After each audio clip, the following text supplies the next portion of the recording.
സംഗീത പ്രേമികൾക്ക് ഏറെ പ്രിയങ്കരിയായ ഗായികയാണ് സുജാത മോഹൻ.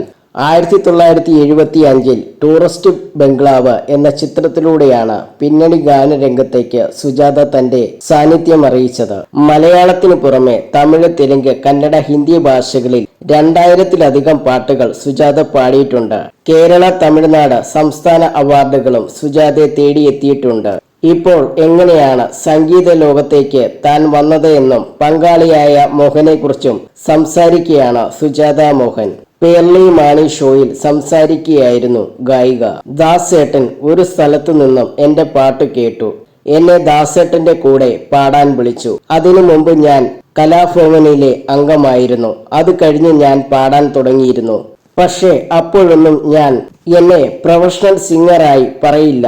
ദാസേട്ടന്റെ കൂടെയൊക്കെ പാടി നടക്കുമ്പോൾ നല്ല രസമായിരുന്നു. നല്ല പേര് കിട്ടിയിരുന്നു. ബേബി സുജാത എന്നൊക്കെ പറഞ്ഞ് ഫുൾ ഹാപ്പിയിൽ നടന്നിരുന്നു.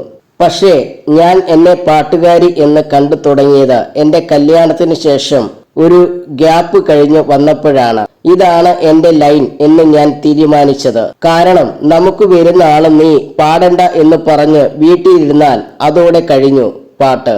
അച്ഛനില്ലാത്ത കുട്ടി, ഒരു മകൾ, എല്ലാവരുടെയും കാര്യം നോക്കണം, കൃത്യസമയത്ത് കല്യാണം കഴിച്ചിരിക്കണം, പാട്ടായിട്ട് നടന്നാൽ ശരിയാവില്ലെന്ന് പറയുന്ന ഒരു മൈൻഡ് സെറ്റാണ്. വന്നയാളെ അറിയാമല്ലോ, അയാൾ പാട്ടിനു വേണ്ടിയാണ് കല്യാണം കഴിച്ചത്. എന്നെ ഈ മേഖലയിലേക്ക് പുഷ് ചെയ്യുന്ന ആളാണ് മോഹൻ. മോഹൻ വന്നതിനു ശേഷമാണ് പാട്ടിലേക്ക് കടക്കണമെന്ന് ധൈര്യമായിട്ട് തീരുമാനമെടുത്തത്, സുജാത മോഹൻ പറഞ്ഞു.